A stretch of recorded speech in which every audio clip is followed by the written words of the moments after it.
ਕਹਿੰਦੇ ਕੋਈ ਗੱਲ ਨਹੀਂ, ਕਹਿੰਦੇ ਮੈਂ ਉਹਨਾਂ ਨਾਲ ਗੱਲ ਕਰ ਲੈਣਾ ਆ ਤੇ ਤੂੰ, ਮੈਂ ਕਿਹਾ ਲੁੱਟੇ ਹੋਏ ਨੂੰ ਲੁੱਟੀ ਜਾ ਰਹੇ 1600 ਰੁਪਏ ਕਹਿ ਰਹੇ ਆ। ਕਹਿੰਦੇ ਕੋਈ ਨਾ, ਤੂੰ ਜਸਵੀਰ ਭਾਬੀ ਘਰ ਆ ਜਾ, ਮੈਂ ਤੇਰੀ ਗੱਲ ਕਰਾ ਦਿੰਦਾ ਨਾ। ਜਦ ਮੈਂ ਭਾਬੀ ਘਰ ਗਈ ਨੇ ਮੇਰੇ ਨਾਲ ਰਿਲੇਸ਼ਨ ਬਣਾਇਆ ਤੇ ਉਸ ਤੋਂ ਬਾਅਦ ਫਿਰ ਡੀਲਰ ਨਾਲ ਕਾਲ ਕਰੀ। ਸੋ ਦੋਸਤ, ਮੇਰੇ ਉੱਤੇ ਆਰੋਪਾਂ ਦਾ ਸਿਲਸਿਲਾ ਕੋਈ ਪਹਿਲਾ ਨਹੀਂ ਹੈਗਾ।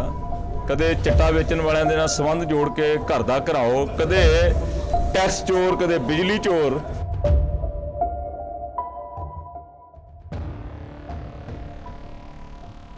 जब मैं बैठी तो उस तो बाद बैंस सिमरजीत सिंह बैंस आ गया, आके कहते कि ਉਹਦੇ बेटे ਨੂੰ किस करन लग गए। मैं क्या गलत आ तो कहते कोई ਉਹਨੂੰ बाहर कढ़ता। उस तो बाद फिर रिलेशन बनाने लगे, ਉਹਨੂੰ अंदर वाड़ लिया। कि सिर्फ तो सिर्फ राजनीतिक तौर पर जिद्दन असीं यात्रा शुरू करते हैं उस दिन वो कंप्लेंट फाइल कराउंदे आ जाके। ਤੇ ਕੋਲ ਕਿੰਨੇ ਵਾਰ ਤੁਹਾਨੂੰ ਇਹਨੇ ਲਿਖਿਆ ਵਿੱਚ सर ਇਹਨੇ ਮੇਰੇ 10-12 ਵਾਰ ਮੇਰੇ ਨਾਲ ਕੀਤੀ ਹੈ। ਪਹਿਲੇ ਜਿਹੜੇ ਤੁਸੀਂ ਆਪਣੇ ਅਸਤੀਫੇ ਕਿੰਨੇ ਕੁ ਦਿਵਾਲੇ, ਸਾਧੂ ਸਿੰਘ ਧਰਮਸੋਤ ਤੋਂ ਅਸਤੀਫਾ ਅੱਜ ਤੱਕ ਤਾਂ ਦਵਾਇਆ ਨਹੀਂ ਗਿਆ, ਜਦ ਕਿ ਘੁਟਾਲਾ ਸਾਹਮਣੇ ਵੀ ਆ ਗਿਆ। ਹੁਣ ਤੁਸੀਂ ਬੈਂਸ ਸਾਹਿਬ ਦੇ ਇੱਕ ਲੇਡੀਜ਼ ਦੇ ਮਗਰ ਲੱਗ ਕੇ ਕਹਿ ਰਹੇ ਹੋ ਭਈ ਉਹ ਜਿਹੜੀ ਝੂਠੀ ਲੇਡੀ ਹੈ ਉਹਦੇ ਮਗਰ ਲੱਗ ਕੇ ਕਹਿ ਰਹੇ ਹੋ ਭਈ ਹਾਂ ਅਸਤੀਫਾ ਦੇ ਦਿਓ। ਖਬਰ ਲੈਂਦੇ ਹਾਂ ਲੁਧਿਆਣੇ ਤੋਂ। ਲੁਧਿਆਣੇ ਦੇ ਇੱਕ ਵਿਧਾਇਕ ਤੇ ਇੱਕ ਔਰਤ ਨੇ ਬਲਾਤਕਾਰ ਦੇ ਲਗਾਏ ਨੇ ਗੰਭੀਰ ਆਰੋਪ। ਪੁਲਿਸ ਕਮਿਸ਼ਨਰ ਦੇ ਕੋਲੋਂ ਕੀਤੀ ਹੈ ਇਨਸਾਫ ਦੀ ਮੰਗ। ਪੀੜਤ ਔਰਤ ਦਾ ਕਹਿਣਾ ਹੈ ਕਿ ਉਸਦੇ ਪਤੀ ਦੀ ਮੌਤ ਹੋ ਚੁੱਕੀ ਹੈ ਤੇ ਉਸਦੇ 2 ਬੱਚੇ ਨੇ। ਉਸ ਔਰਤ ਦਾ ਕਹਿਣਾ ਹੈ ਕਿ ਉਸ ਦੇ ਘਰ ਤੇ ਕਰਜ਼ੇ ਨੂੰ ਲੈ ਕੇ ਇੱਕ ਪ੍ਰਾਪਰਟੀ ਡੀਲਰ ਦੇ ਨਾਲ ਵਿਵਾਦ ਚੱਲ ਰਿਹਾ ਹੈ, ਜਿਸ ਨੂੰ ਸੁਲਝਾਉਣ ਵਾਸਤੇ ਇੱਕ ਭਾਬੀ ਨਾਮਕ ਔਰਤ ਦੇ ਜ਼ਰੀਏ ਵਿਧਾਇਕ ਦੇ ਸੰਪਰਕ ਵਿੱਚ ਆਈ ਸੀ। ਇਸੇ ਦੌਰਾਨ ਵਿਧਾਇਕ ਨੇ ਕਰੀਬ 10 ਵਾਰ ਉਸ ਦੇ ਨਾਲ ਅਲੱਗ-ਅਲੱਗ ਸਮੇਂ ਸਰੀਰਕ ਸੰਬੰਧ ਬਣਾਏ ਨੇ ਔਰ ਜਿਸ ਨੂੰ ਲੈ ਕੇ ਅੱਜ ਉਹ ਕਮਿਸ਼ਨਰ ਸਾਹਿਬ ਦੇ ਆਫਿਸ ਵਿੱਚ ਪੇਸ਼ ਹੋ ਕੇ ਇਨਸਾਫ ਦੀ ਮੰਗ ਕੀਤੀ ਹੈ। ਦੂਸਰੇ ਪਾਸੇ ਪੰਜਾਬ ਅਧਿਕਾਰ ਯਾਤਰਾ ਤੇ ਨਿਕਲੇ ਸਿਮਰਜੀਤ ਸਿੰਘ ਬੈਂਸ ਤੋਂ ਜਦੋਂ ਮੀਡੀਆ ਵੱਲੋਂ ਇਹ ਪ੍ਰਸ਼ਨ ਪੁੱਛੇ ਗਏ ਤਾਂ ਉਹਨਾਂ ਨੇ ਇਸ ਸਾਰੇ ਆਰੋਪਾਂ ਨੂੰ ਖਾਰਿਜ ਕਰ ਦਿੱਤਾ ਹੈ ਤੇ ਇਸ ਨੂੰ ਸਿਆਸੀ ਰੰਗ ਦੇਣ ਦੀ ਕੋਸ਼ਿਸ਼ ਕੀਤੀ ਹੈ। ਬੈਂਸ ਨੇ ਕਿਹਾ ਕਿ ਪਹਿਲਾਂ ਅਕਾਲੀ ਦਲ ਨੇ ਨਸ਼ਿਆਂ ਨੂੰ ਲੈ ਕੇ ਬਦਨਾਮ ਕਰਨ ਦੀ ਕੋਸ਼ਿਸ਼ ਕੀਤੀ, ਫਿਰ ਕਾਂਗਰਸ ਨੇ, ਤੇ ਹੁਣ ਇਹ ਵੀ ਜਿਹੜੇ ਆਰੋਪ ਹੈ ਇਹ ਵੀ ਕਿਸੇ ਸਿਆਸਤ ਤੋਂ ਘੱਟ ਨਹੀਂ ਨੇ। ਇਸ ਸੰਬੰਧ ਵਿੱਚ ਸਿਮਰਜੀਤ ਸਿੰਘ ਬੈਂਸ ਨੇ ਕੀ ਕਿਹਾ, ਆਓ ਸੁਣਦੇ ਹਾਂ। ਸਰ ਸਿਮਰਜੀਤ ਸਿੰਘ ਬੈਂਸ ਸਾਡੇ ਪੜੋਸੀ ਨੇ ਤੇ ਇਹ ਮੈਨੂੰ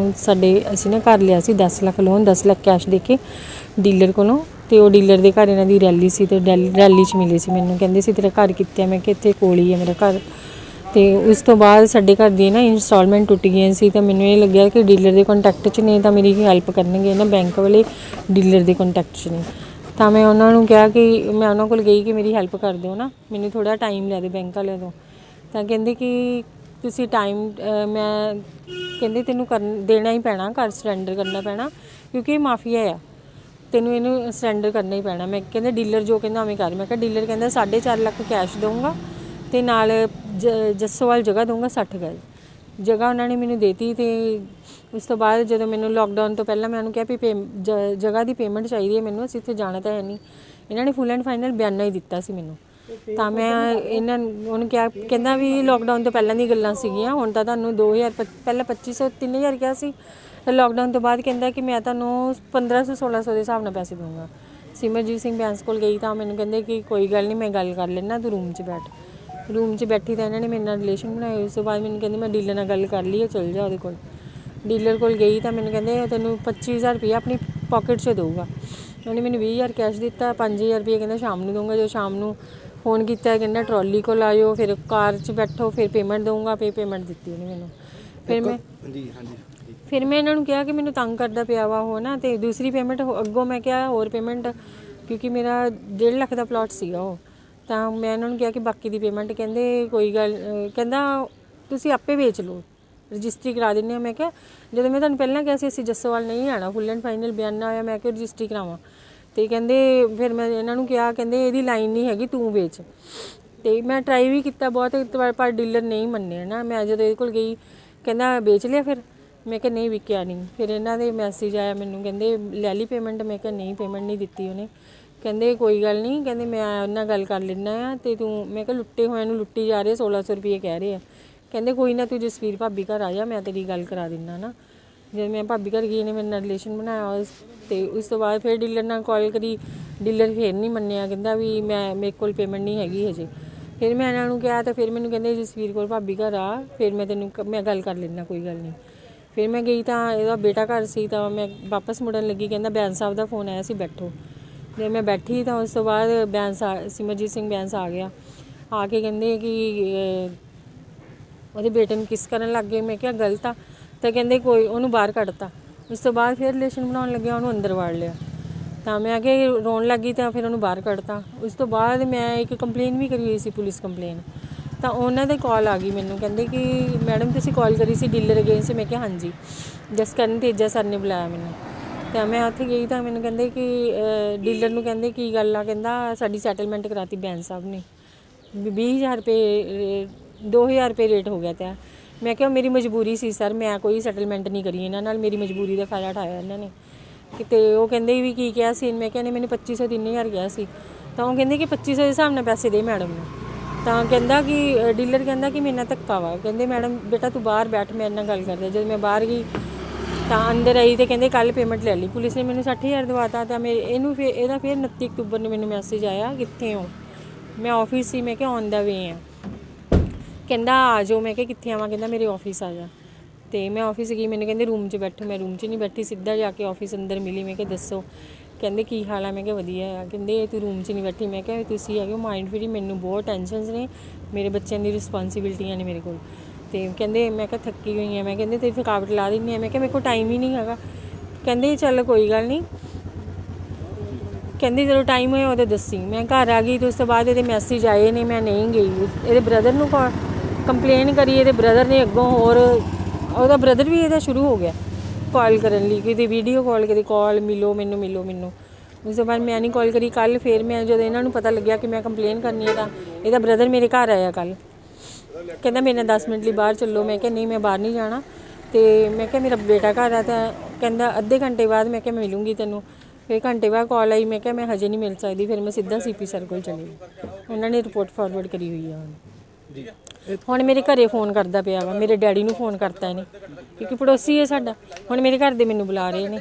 ਵੀਡੀਓ ਕਾਲ ਦਾ ਜ਼ਿਕਰ ਕਰ ਰਹੇ ਸੀ, ਉਹਨਾਂ ਦੇ ਬ੍ਰਦਰ ਦੀ ਤੁਹਾਨੂੰ ਵੀਡੀਓ ਕਾਲ ਕਰ ਵੀਡੀਓ ਕਾਲਾਂ ਕਰਦਾ, ਪਰ ਮੈਂ ਪਿਕ ਨਹੀਂ ਕਰੀਆਂ, ਮਿਸਡ ਨੇ ਸਾਰੀਆਂ, ਕੋਈ ਕਾਲ ਨਹੀਂ ਮੇਰੀ ਪਿਕ ਕਰੀ ਜੀ। ਹੁਣ ਤੁਸੀਂ ਕੰਪਲੇਂਟ ਦਿੱਤੀ ਹੈ ਜੀ? ਹਾਂ ਤੁਸੀਂ ਕੰਪਲੇਂਟ ਦਿੱਤੀ ਹੈ? ਹਾਂਜੀ ਸਰ, ਰਿਪੋਰਟ ਫਾਰਵਰਡ ਕਰਤੀ ਉਹਨਾਂ ਨੇ, ਅੱਗੋਂ ਹੁਣ ਕਾਰਵਾਈ ਹੋਊਗੀ ਪੁਲਿਸ ਕੋਲ। ਕਿਹੜੇ ਅਫਸਰ ਨੇ ਦਿੱਤੀ? ਸਰ ਇਹ ਨਹੀਂ ਮੈਨੂੰ ਪਤਾ ਹੈਗਾ, ਉਹਨਾਂ ਨੇ ਫਾਰਵਰਡ ਕਰਤੀ ਹੈ। ਤੁਸੀਂ ਕੱਲ CP ਸਾਹਿਬ ਨੂੰ ਦਿੱਤੇ? ਹਾਂਜੀ ਸਰ। ਤੇ ਹੁਣ ਕਿੰਨੇ ਕੁ ਟਾਈਮ ਦੀ, ਕਿੰਨਾ ਅਗਸਤ ਤੋਂ ਅਕਤੂਬਰ ਸਰ। ਇਸ ਸਾਲ? ਹਾਂਜੀ ਸਰ। ਠੀਕ ਹੈ। ਤੇ ਹੁਣ ਤੁਹਾਡੀ ਕੀ ਡਿਮਾਂਡ ਹੈ? ਕਿਉਂਕਿ ਸਰ ਡਿਮਾਂਡ ਇਹ ਹੈ ਕਿ ਇੱਕ MLA ਹੋ ਕੇ ਡੀਲਰ ਨੂੰ ਫੋਨ ਕਰੀਏ ਤੇ ਉਹ ਡੀਲਰ ਗੱਲ ਨਾ ਮੰਨੇ ਉਹਦੀ, ਕਿ ਇਹ ਸੋਚੀ ਸਮਝੀ ਸਾਜ਼ਿਸ਼ ਹੀ ਹੈ ਸਰ। ਡੀਲਰ ਦੀ ਕੀ ਹਿੰਮਤ ਆ ਕਿ ਇਹਦੀ ਕਹੇ ਤੇ ਮੈਨੂੰ ਪੇਮੈਂਟ ਨਾ ਦੇਵੇ, ਉਹ ਵੀ 1.5 ਲੱਖ ਰੁਪਈਆ, ਉਹ ਵੀ ਮੇਰਾ ਉਹਨੇ ਘਰ ਵੇਚ ਲਿਆ 18.5 ਲੱਖ ਦਾ, 8.5 ਲੱਖ ਕਮਾ ਚੁੱਕਿਆ, ਉਹ 'ਚੋਂ 5,30,000 ਦੇਣਾ ਸੀ ਇਹਨੇ, 2 ਲੱਖ ਫਿਰ ਵੀ ਕਮਾ ਰਿਹਾ ਸੀ, ਤਾਂ ਵੀ ਮੈਨੂੰ ਨਹੀਂ ਸੀ ਦੇ ਰਿਹਾ। ਰਵਾ ਕੇ ਜਲੀਲ ਕਰਕੇ ਦਿੱਤੇ ਪੈਸੇ ਇਹਨਾਂ ਨੇ, ਇੰਨਾ ਜਲੀਲ ਕੀਤਾ ਇਹਨਾਂ ਨੇ ਮੈਨੂੰ। ਤੁਹਾਡੀ ਫੈਮਿਲੀ 'ਚ ਹੋਰ ਕੌਣ ਨੇ? ਮੇਰੇ ਬੇਟੇ ਨੇ 2 ਹਸਬੈਂਡ ਐਕਸਪਾਇਰ ਹੋ ਗਏ ਸੀ। ਤੇ ਕੋਲ ਕਿੰਨੇ ਵਾਰ ਤੁਹਾਨੂੰ ਇਹਨੇ ਲਿਖਿਆ ਵਿੱਚ? ਸਰ ਇਹਨੇ ਮੇਰੇ 10-12 ਵਾਰ ਮੇਰੇ ਨਾਲ ਕੀਤੀ ਹੈ ਜੀ। ਠੀਕ। ਸੋ ਦੋਸਤ, ਮੇਰੇ ਉੱਤੇ ਆਰੋਪਾਂ ਦਾ ਸਿਲਸਿਲਾ ਕੋਈ ਪਹਿਲਾ ਨਹੀਂ ਹੈਗਾ। ਕਦੇ ਚਿੱਟਾ ਵੇਚਣ ਵਾਲਿਆਂ ਦੇ ਨਾਲ ਸੰਬੰਧ ਜੋੜ ਕੇ ਘਰ ਦਾ ਘਰਾਓ, ਕਦੇ ਟੈਕਸ ਚੋਰ, ਕਦੇ ਬਿਜਲੀ ਚੋਰ। ਅਸਲ ਦੇ ਵਿੱਚ ਪਾਰਟੀ ਦੀ ਲੋਕਪ੍ਰਿਯਤਾ ਜਿਹੜੀ ਰਾਜਨੀਤਿਕ ਸੱਤਾਧਾਰੀ ਧਿਰ ਆ, ਉਹਦੇ ਹਜਮ ਨਹੀਂ ਆ ਰਹੀ। ਪਹਿਲਾਂ ਬਾਦਲ ਦਲੀਏ ਹੁੰਦੇ ਸੀ, ਹੁਣ ਇਹ ਤੁਰ ਪਏ। ਦੁੱਧ ਦਾ ਦੁੱਧ ਤੇ ਪਾਣੀ ਦਾ ਪਾਣੀ ਦੋਸਤ ਹੋਏਗਾ। ਸਿਮਰਜੀਤ ਬੈਂਸ ਦੇ ਕਰੈਕਟਰ ਨੂੰ, ਸਾਡੇ ਪਰਿਵਾਰ ਤੇ ਪਾਰਟੀ ਕਰੈਕਟਰ ਨੂੰ ਪੂਰੀ ਦੁਨੀਆ 'ਚ ਵਸਦੇ ਪੰਜਾਬੀ ਜਾਣਦੇ ਆ। ਤੁਸੀਂ ਕੰਪਲੇਂਟ ਪੜ੍ਹ ਲਓ, ਕੰਪਲੇਂਟ ਦੇ ਪੜ੍ਹਨ ਤੋਂ ਬਾਅਦ ਤੁਹਾਨੂੰ ਮੋਟਿਵ ਸਾਫ਼ ਨਜ਼ਰ ਆ ਜਾਣਗੇ ਕਿ ਸਿਰਫ ਤੇ ਸਿਰਫ ਰਾਜਨੀਤਿਕ ਤੌਰ ਤੇ ਜਿੱਦਣ ਅਸੀਂ ਯਾਤਰਾ ਸ਼ੁਰੂ ਕਰਦੇ ਹਾਂ ਉਸੇ ਦਿਨ ਉਹ ਕੰਪਲੇਂਟ ਫਾਈਲ ਕਰਾਉਂਦੇ ਆ ਜਾ ਕੇ। ਐਂਡ 4 ਦਿਨ ਪਹਿਲਾਂ ਕਾਂਗਰਸ ਦੇ ਲੀਡਰ ਲੁਧਿਆਣਾ ਦੇ ਵਿੱਚ ਪਬਲਿਕ ਐਡਰੈਸ ਦੇ ਵਿੱਚ ਇਹ ਗੱਲਾਂ ਬੋਲਦੇ ਆ। ਸੋ ਮੈਨੂੰ ਕਿਸੇ ਕੋਲੋਂ ਕਦੇ ਘਬਰਾਉਣ ਦੀ, ਬੈਂਸ ਕੋਈ ਆਟੇ ਦਾ ਦੀਵਾ ਨਹੀਂ ਵੀ ਬਾਹਰ ਪਿਆ ਤੇ ਚੂਹੇ ਦੇ ਅੰਦਰ ਆ ਤਾਂ ਕਾਂ ਚੱਕ ਕੇ ਲੈ ਜਾਣਗੇ। ਸੋ ਮੈਨੂੰ ਪੂਰਨ ਵਿਸ਼ਵਾਸ ਆ ਦੁੱਧ ਦਾ ਦੁੱਧ ਤੇ ਪਾਣੀ ਦਾ ਪਾਣੀ ਹੋਏਗਾ। ਸੱਚਾਈ ਤੁਹਾਡੇ ਸਾਹਮਣੇ ਆਏ। ਬਿਲਕੁਲ। ਐਪਲੀਕੇਸ਼ਨ ਅਸੀਂ ਵੀ ਪੜ੍ਹੀ ਹੈ, ਉਹਦੇ ਵਿੱਚ ਸਾਫ਼ ਤੌਰ ਤੇ ਇੱਕ ਤਾਂ ਉਹਦਾ ਮਕਾਨ ਜਿਹੜਾ ਵਿਕਵਾਉਣ ਦਾ ਇਲਜ਼ਾਮ ਲਗਾਇਆ ਗਿਆ, ਔਰ ਦੂਜੇ ਪਾਸੇ ਇਲਜ਼ਾਮ ਲਗਾਇਆ ਗਿਆ ਵੀ ਆਪਣੇ ਪਰਸਨਲ ਕੈਬਿਨ ਦੇ ਵਿੱਚ ਜਾਂ ਇੱਕ ਤੁਸੀਂ ਮੇਰੇ ਦਫ਼ਤਰ ਦਾ, ਮੇਰਾ ਖਿਆਲ ਹੈ ਵੀ ਸਾਰੇ ਪੱਤਰਕਾਰਾਂ ਨੇ ਮੇਰੇ ਦਫ਼ਤਰ ਦੇ ਵਿੱਚ ਨੇਕਾਂ ਬਾਹਰ ਆਏ ਆ। ਉਹ ਲੋਕ ਇਨਸਾਫ ਪਾਰਟੀ ਦੇ ਦਫ਼ਤਰ ਦੇ ਉੱਤੇ ਲੋਕਾਂ ਦੀ ਆਸਥਾ। ਤੁਸੀਂ ਜੇ ਝੂਠ ਬੋਲਣਾ ਉਹਨੂੰ ਢੰਗ ਨਾਲ ਤਾਂ ਲਿਖ ਲਓ ਨਾ। ਤੁਸੀਂ ਇਦਾਂ ਦਾ ਝੂਠ ਬੋਲਦੇ ਹੋ ਜਿਹੜਾ ਸਾਫ਼ ਤੇ ਸਪਸ਼ਟ ਹੈਗਾ। ਰਹਿ ਗਈ ਗੱਲ ਪ੍ਰਾਪਰਟੀ ਦੀ, ਬੈਂਸ ਨੂੰ ਕਿਸੇ ਕੋਲੋਂ ਕੋਈ ਸਰਟੀਫਿਕੇਟ ਲੈਣ ਦੀ ਜ਼ਰੂਰਤ ਨਹੀਂ ਕਿ ਬੈਂਸ ਕਿਸੇ ਦੀ ਪ੍ਰਾਪਰਟੀ ਹੜੱਪ ਸਕਦਾ ਜਾਂ ਕਿਸੇ ਨੂੰ ਨਾਇਨਸਾਫੀ ਲਈ ਜਿੱਥੇ ਕੋਈ ਬੰਦਾ ਧੱਕਾ ਕਰੇਗਾ ਉਸ ਧੱਕਾ ਕਰਨ ਵਾਲੇ ਦੇ ਵਿਰੋਧ 'ਚ ਖੜਨਾ ਲੋਕ ਇਨਸਾਫ ਪਾਰਟੀ ਦਾ ਮੁੱਢਲਾ ਸਿਧਾਂਤ ਹੈਗਾ। ਉਹਦੇ ਵਾਸਤੇ ਕੰਪਲੇਂਟਾਂ ਝੂਠੀਆਂ ਫਾਈਲ ਕਰ ਦੇਣ। ਰਾਜਨੀਤੀ ਤੋਂ ਪ੍ਰੇਰਿਤ ਬੈਂਸ ਕਿਸੇ ਝੂਠੀ ਕੰਪਲੇਂਟ ਤੋਂ ਇਹ ਖਬਰ ਜਦੋਂ ਹੀ ਵਾਇਰਲ ਹੋਈ ਕਿ ਇੱਕ ਔਰਤ ਨੇ ਸਿਮਰਜੀਤ ਸਿੰਘ ਬੈਂਸ ਦੇ ਉੱਪਰ ਰੇਪ ਦੇ ਆਰੋਪ ਲਗਾਏ ਨੇ ਔਰ ਉਸ ਮਾਮਲੇ ਵਿੱਚ ਪਰਚਾ ਵੀ ਦਰਜ ਹੋ ਗਿਆ ਹੈ, ਲੇਕਿਨ ਲੋਕ ਇਨਸਾਫ ਪਾਰਟੀ ਦੇ ਆਗੂਆਂ ਵੱਲੋਂ ਇੱਕ ਪ੍ਰੈਸ ਕਾਨਫਰੰਸ ਕੀਤੀ ਗਈ ਔਰ ਜਿਸ ਪ੍ਰੈਸ ਕਾਨਫਰੰਸ ਦੇ ਵਿੱਚ ਬਕਾਇਦਾ ਤੌਰ ਤੇ ਉਹਨਾਂ ਨੇ ਮੰਗ ਕੀਤੀ ਹੈ ਕਿ ਇਹ ਸਾਰੇ ਮਾਮਲੇ ਦੀ ਜਾਂਚ ਹੋਣੀ ਚਾਹੀਦੀ ਹੈ ਔਰ ਜੇਕਰ ਸਿਮਰਜੀਤ ਸਿੰਘ ਬੈਂਸ ਦੀ ਗੱਲ ਕੀਤੀ ਜਾਵੇ ਤੇ ਉਹ ਇਨਸਾਨ ਅਜਿਹੇ ਨੇ ਜੋ ਬੇਦਾਗ ਨੇ। ਪ੍ਰੈਸ ਕਾਨਫਰੰਸ ਵਿੱਚ ਹੋਰ ਕੀ ਕਿਹਾ, ਆਓ ਸੁਣਦੇ ਹਾਂ। ਅੱਜ ਦੀ ਪ੍ਰੈਸ ਕਾਨਫਰੰਸ ਇਸ ਲਈ ਰੱਖੀ ਹੈ, ਜਿਹੜੀ ਇੱਕ ਈਸ਼ਰ ਨਗਰ ਦੇ ਉਹ ਲੇਡੀ ਨੇ ਸਾਡੇ ਲੋਕ ਇਨਸਾਫ ਪਾਰਟੀ ਦੇ ਪ੍ਰਧਾਨ ਸਰਦਾਰ ਸਿਮਰਜੀਤ ਸਿੰਘ ਬੈਂਸ ਤੇ ਇੱਕ ਐਲੀਗੇਸ਼ਨ ਲਾਇਆ। ਉਹ ਐਲੀਗੇਸ਼ਨ ਸਰਾਸਰ ਝੂਠਾ, ਠੀਕ ਹੈ। ਉਹਦੇ ਨਾਮ ਬੁਨਿਆਦ ਕਰਨ ਵਾਲਾ ਇੱਕ ਐਲੀਗੇਸ਼ਨ ਆ। ਇਹ ਮਤਲਬ ਲੇਡੀਜ਼ ਨੇ ਐਲੀਗੇਸ਼ਨ ਲਾਇਆ, ਇਹਦਾ ਕੋਈ ਮੁੱਦਾ ਚੱਕਿਆ ਇਹਨਾਂ ਨੇ ਬੈਂਸ ਸਾਹਿਬ ਨੂੰ ਬਦਨਾਮ ਕਰਨ ਦਾ, ਠੀਕ ਹੈ ਨਾ। ਇਹ ਕੋਈ ਮੁੱਦਾ ਇਹ ਨਹੀਂ ਹੈਗਾ ਵੀ ਆਪਾਂ ਇੱਕ ਕਹਿੰਦੇ ਨੇ ਜਿਵੇਂ ਬੰਦਾ ਉੱਭਰਦਾ ਅੱਗੋਂ ਉਹਨੂੰ ਆਪਾਂ ਦਬਾਉਣ ਦੀ ਕੋਸ਼ਿਸ਼ ਕਰਦੇ ਹਾਂ, ਪਰ ਇਹ ਦਬਾਇਆ ਨਹੀਂ ਜਾਣਾ। ਹੁਣ ਸਾਡੇ ਪ੍ਰਧਾਨ ਦਾ, ਜਿਵੇਂ ਪ੍ਰਧਾਨ ਸਾਹਿਬ MLA ਬੈਂਸ ਸਾਹਿਬ ਦਾ ਵੀ ਆਇਆ ਵੀ ਮੈਸੇਜ, ਠੀਕ ਹੈ ਨਾ।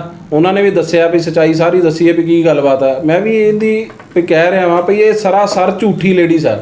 ਇਹਦਾ ਕੰਮ ਆ ਜੇ ਇੱਕ ਦਫ਼ਤਰ ਤੋਂ ਕੰਮ ਨਾ ਹੋਇਆ ਉਹਦੀ ਇੱਜ਼ਤ ਨੂੰ ਉਛਾਲਣਾ। ਆਡੀਓ ਵੀ ਵਾਇਰਲ ਹੋ ਰਹੀਆਂ, ਸਕਰੀਨਸ਼ਾਟ ਵੀ ਵਾਇਰਲ ਹੋ ਰਹੇ। ਇਹ ਸਰਾਸਰ ਝੂਠੇ ਨੇ, ਇਹਨਾਂ ਦੀ ਕਾਰਵਾਈ ਕੀਤੀ ਜਾਵੇ, ਠੀਕ ਹੈ। ਇਹਨਾਂ ਦੀ ਜਾਂਚ ਲਗਵਾਈ ਜਾਵੇ। ਕਿਹਾ ਜਾ ਰਿਹਾ ਵੀਡੀਓ ਕਾਲਾਂ ਵੀ ਕੀਤੀਆਂ ਗਈਆਂ। ਮੈਂ ਕਿਹਾ ਇਹਨਾਂ ਦੀ ਜਾਂਚ ਕਰਵਾਈ ਜਾਵੇ। ਜਾਂਚ ਕਰਵਾ ਕੇ ਤਾਂ ਸਾਰਾ ਕੁਝ ਪਤਾ ਲੱਗੂਗਾ।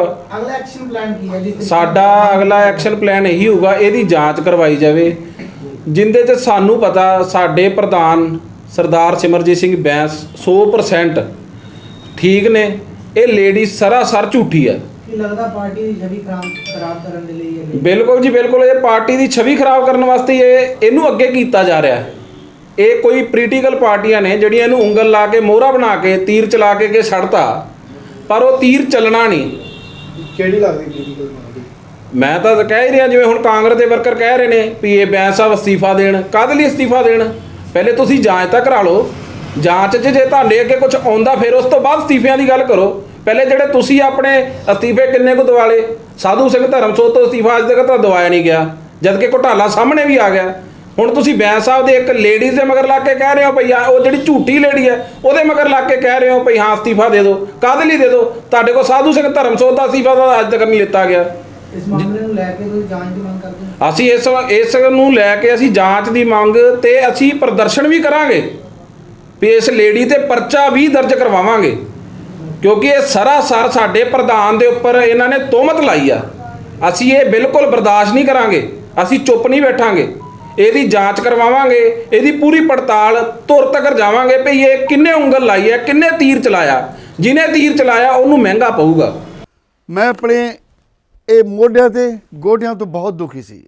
ਮੇਰੇ ਲਈ ਤਾਂ ਤੁਰਨਾ ਫਿਰਨਾ ਵੀ ਇੰਨਾ ਔਖਾ ਹੋਇਆ ਸੀ, ਮੈਂ ਦੱਸ ਵੀ ਨਹੀਂ ਸਕਦਾ। ਪਰ ਜਦ ਤੋਂ ਮੈਨੂੰ ਫੀ ਰਿਲੀਫ ਮਿਲਿਆ 2.5-3 ਮਹੀਨੇ ਇਸਤੇਮਾਲ ਕਰਨ ਤੋਂ ਬਾਅਦ ਗੋਡੇ ਵੀ ਓਕੇ, ਮੋਢੇ ਵੀ ਓਕੇ। ਜੀ ਤੁਸੀਂ ਵੀ ਕਿਸੇ ਇਸ ਤਰ੍ਹਾਂ ਦੀ ਬਿਮਾਰੀ ਤੋਂ ਪਰੇਸ਼ਾਨ ਹੋ तो बेझिझक होकर इसनूं इस्तेमाल करो। सिर्फ 2.5-3 महीने ये 125 बीमारियां तक का इलाज कर सकता है। फी रिलीफ हमेशा याद रखो। बस कुछ दिनों तो मैनू बालों की बड़ी समस्या सी, मेरे बाल झड़ने शुरू हो गए सी। मैनू मेरे दोस्त ने ऑयल फी रिलीफ वाले दसिया, मैं ये तेल 3 महीने लाना अपने सिर ते अप्लाई किया। ये बिल्कुल आयुर्वैदिक तेल है, इसका कोई साइड इफैक्ट नहीं है। तो मेरे बाल जिहड़े गंजपन पैना शुरू हो गया सी, वो दोबारा आने लग गए। तो मैनू तो बड़ा फायदा दिता इसने। जे तुहानू भी किसी इस तरह की प्रॉब्लम का तुसीं सामना कर रहे हो तो ये तेल लाना ना भुल्लो। कितना कितनी असीं अपने बालां करके शर्म फील करते हैं कि सोसाइटी बैठे हैं कि कोई मजाक ना कर रहा है, पर थैंक्स टू फ्री लीफ जिन्हें मेरा एक कॉन्फिडेंस बिल्ड किया, जिहदे लगान नाल मैं मार्केट च बड़ा ही कॉन्फिडेंट हाँ और ये मैंने बड़ा फायदा होया। तो मैंने सर्वाइकल की भी दिक्कत सी, तो वो भी मैंने बड़ा रिलीफ मिले। ये यूज़ करो, तो मैं प्रैक्टिकल यूज़ कर रहा।